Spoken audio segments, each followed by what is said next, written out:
முறிச்சு போட்டிருப்பேன். ஏமா அந்த புள்ள ஒரு வார்த்தை இங்க யார்ட்டையும் சொல்லல. அவ என்கிட்டயும் தான்ப்பா சொல்லல. இது ரஞ்சிதா சொல்லலன்னா இப்ப வரைக்கும் எனக்குமே தெரிஞ்சிருக்காது. உனக்கு தெரியுமா? சரி இப்ப இப்ப அத பத்தி கேட்க போய் இப்படி எல்லாம் ஆயிடுச்சா? இல்லப்பா, பொங்கல் திருவிழால என்ன நடந்துச்சுன்னா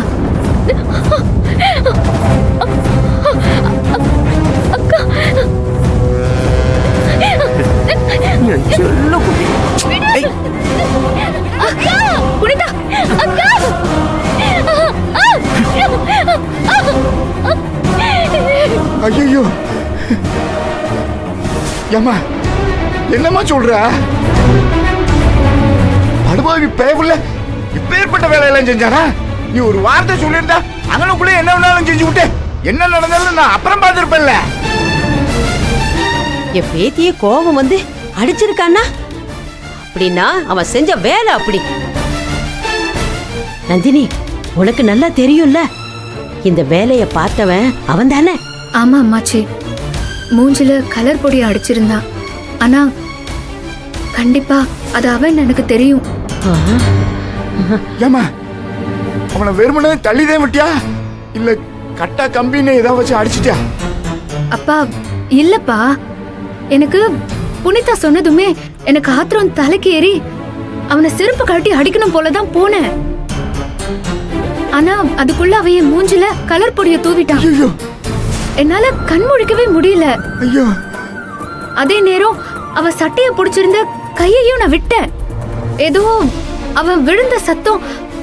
கண்ணை திறந்து பார்த்தா சுத்தி அவ்வளோ ரத்தம். அவன் மயக்கம் போட்டு கிடந்தான். ஆனா நான் அவனை தள்ளி விடலப்பா. ஐயோ அப்பா, அந்த பிரசிடண்ட் பைய பெரிய கொலகார பையம்மா. அவன் என்ன வேணாலும் செய்வானே. இப்ப அங்க அடிபட்டு கிடந்தவன் சொந்த மகன். இப்ப ரத்தமெல்லாம் கொதிச்சு போய் கிடப்பானாமா. என்ன செய்ய போறோம் தெரியலையே. அப்படின்னா எதுவும் பிரச்சனையாப்பா? போலீஸ் வந்து அக்காவை பிடிச்சிட்டு போயிடுவாங்களா? இந்த பர்ரி தங்கம், அதெல்லாம் ஒண்ணும் ஆகாது. நம்ம நந்தினிக்கு எதுவும் ஆகாது. நந்தினி நம்ம கூட தான் இருப்பா. நீ ஒன்றும் பயப்படாத. நந்தினி, நீ எதையும் மனசுல வச்சுக்காதம்மா. எல்லாத்தையும் விட்டுட்டு ஆக வேண்டியதை பாரு. அந்த பையன் இப்ப அடிபட்டு ஆஸ்பத்திரியில கிடக்குறான்னா அதுக்கு காரணம் நீ இல்ல. ஒன்னால அப்படி நடந்திருக்காது. ஒருவேளை அப்படி நடந்திருந்தாலும் அதுக்கு காரணம் அவன்தான். அவன் தப்பு செஞ்சவன். அதுக்கு ஆண்டவன் தண்டனை கொடுத்துட்டான். இங்க பாரு, அப்படித்தான் நாம நினைச்சுக்கணும். ஏன் அத்தை, என்னத்த நீங்க இவ்வளவு லேசா சொல்லிக்கிட்டீங்க? நாம அப்படி நினைச்சுக்கிட்டா அவ்வளவு லேசா முடிச்சு போற காரியமா அது? ஊரு ஊரா முழுசா பார்த்திருக்காங்க. அந்த பிரசிடண்ட் சும்மாவே பெரிய பொல்லாத பையன் இல்ல, கொலகார பையன் அவன். இப்ப என்ன வேணாலும் செய்வானே. எனக்கு பயமா இருக்கு. ஆமா, சூரிய தம்பி எங்க? நடந்த இந்த பிரச்சனையில அவர் எங்க மறந்து போயிட்டோமே. ஐயோ ஆமத்த, இவ்வளவு பெரிய பிரச்சனையில சின்ன நேரம் இங்க வந்திருக்கணுமே. ஏத்தா, சின்னையாவுக்கு ஒரு போன போடு. எங்க இருக்கான்னு கேளுமா. சீக்கிரம் போடு. இல்ல சத்தமா வை.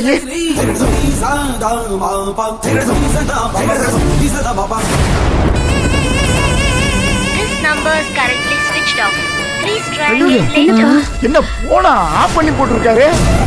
ஏமா உங்ககிட்ட ஏதாவது சொல்லிட்டு போனாரா? அப்ப அவர் எங்கதாமா போயிருப்பாரு? நடக்கிற எதுவுமே எனக்கு சரியா படல. பொங்கலும் அதுவுமா ஊருக்கு வந்த நேரத்துல என்ன இப்படி வரிசையா நடக்குது? எல்லாரும் ஒன்னாதானே இருந்தோம். ஆளுக்கு ஒரு பக்கம் இருந்தோம். திடீர்னு சூர்யா சார் மட்டும் எப்படி காணாம போனாரு? ஏமா காணாம போறதுக்கு என்ன அவ்வளவு பெரிய ஊரா? இந்த ஊருக்குள்ள சின்னையாவை யாரு பார்த்தாலும் நம்ம அருணாச்சலம் ஐயா பையனு ஈஸியா கண்டுபிடிச்சு சொல்லிருவாங்களே. மாப்பிள்ள, தம்பிக்கு எதுவும் பிரச்சனை இருக்காதே? ஏன் நீங்க வேற சும்மா இருங்க. ஏதாவது பிரச்சனை ஆயிடுச்சுன்னா நான் பெரிய ஐயாவுக்கு என்ன சொல்லுவேன்? இல்ல இல்ல, நம்ம ஐயாவுக்கு நான் என்னமா பதில் சொல்லுவேன்? இப்ப என்ன செய்யறதுனே தெரியலையே. ஐயோ, எனக்கு ஒண்ணும் புரியலப்பா. ஏம்மா உன்னை தேடி எந்த நேரத்தில் வேணா போலீஸ்காரன் வர்றதுக்கு வாய்ப்பு இருக்கு. இல்லைனாலும் இந்த பிரசிடென்ட் ஆளுங்க தொடியோட வர்றதுக்கு வாய்ப்பு இருக்கு. ஐயோ, இந்த நேரத்துல வேற சின்னையா எங்க போனாலும் தெரியலையே. ஐயோ, என்ன நடக்க போகுதுன்னு தெரியல. இறங்கு உள்ள போயிடாத. டேய் சீக்கிரம் வண்டி விட்டு வா. ஏய் வேகமா வாடா. ஐயோ கடவுளே. மாமா மாமா நந்தினி. மாமா இந்தாவ நம்ம வீட்ல தங்க வச்சிட்டேன். அவளுக்கு துணையா அப்பா இருக்காரு, பயப்படாத, ஒண்ணும் பிரச்சனை இல்ல. சரி, இங்க வேற ஒரு பிரச்சனை போய்க்கு இருக்கு மாப்ள. நம்ம சின்னையாவை ஆளவே காணோம். என்னாச்சு நந்தினி? சூர்யாவை காணுமா? ஆமா, ஏன் என்னாச்சு? அவர் எங்க போயிருக்காரு? தெரியலையே மாப்ள. தெரியலையா? கோயில்ல இப்படி ஆன உடனே எல்லாரும் அங்கங்க பிரிச்சு போனோம். அவர் எங்க போனாரு தெரியலப்பா. இப்பதான் அவர் எங்க எதுன்னு போன் அடிச்சா அவர் போனு சுவிட்ச் ஆஃப் பண்ணி கிடக்கு. சரி விடு மாமா, மாப்பிள்ள ஒன்றும் சின்ன புள்ள இல்ல, அவரை யாரும் எதுவும் செஞ்சிட முடியாது. நீ கவலைப்படாம தைரியமா இரு. டேய் அப்படி இல்லடா பாண்டி. தம்பி கிராமத்துக்கு புதுசு, இங்க நிலைமையே சரியில்லை. அதான் பயமா இருக்கு. இங்க பாருங்க எல்லாரும் ஒரு நிமிஷம், நான் சொல்றத பொறுமையா கேளுங்க. இங்க பாருங்க, ஒட்டுமொத்தமா இப்ப நிலைமையே சரியில்லை. நாங்க 2 பேரும் வர வழியில பிரசிடென்ட் ஐயா வீட்டு வழியா தான் வந்தோம். அங்க 10-15 பேரு அருவா வேல்கமோட ரெடி ஆயிட்டு இருக்க மாதிரி இருக்கு. ஆமா மாமா, அம்மா சொல்றது கரெக்ட், நானும் பார்த்தேன். ஒருவேளை இங்கேயே தேடி வர வாய்ப்பு கூட இருக்கு. அதனால நான் என்ன சொல்றேன்னா, நீங்க எல்லாரும் கிளம்பி நம்ம வீட்டுக்கு வந்துருங்க. அதுதான் இப்ப உங்க எல்லாருக்கும் பாதுகாப்பு.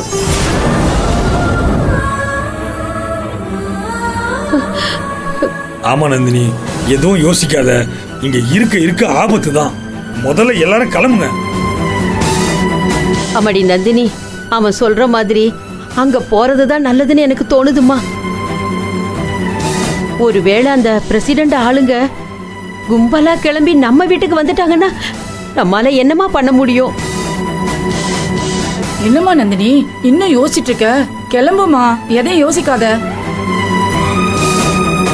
ஆமாம்மா, போயிடலாமா. என்ன பேசுறீங்க எல்லாரும்? போலாம்னா அங்க போயிட்டா மட்டும் பிரச்சனை முடிஞ்சு போச்சா? இன்னும் சூர்யா சார் ஆளே காணோம். அவர் எங்க இருக்காரு, அவருக்கு என்ன ஆச்சு, எதுவுமே தெரியாது. என் மாப்பிள நந்தினி சொல்றது சரிதானே? சின்னையா நம்மளை நம்பி இந்த ஊருக்கு வந்திருக்காரு.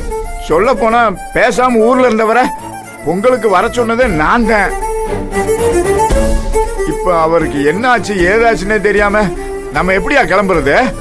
மாமா, சூர்யா எங்க இருக்காருன்னு நம்ம யாருக்குமே தெரியாது. ஆனா இங்க இருந்தா கண்டிப்பா பிரச்சனை வரும்ன்றது மட்டும் நம்ம எல்லாருக்கும் தெரியும். அவரை அப்புறம் தேடிக்குவோம் மாமா. முதல்ல நீங்க எல்லாரும் கிளம்புங்க. நந்தினி கிளம்பு. நந்தினி என்னம்மா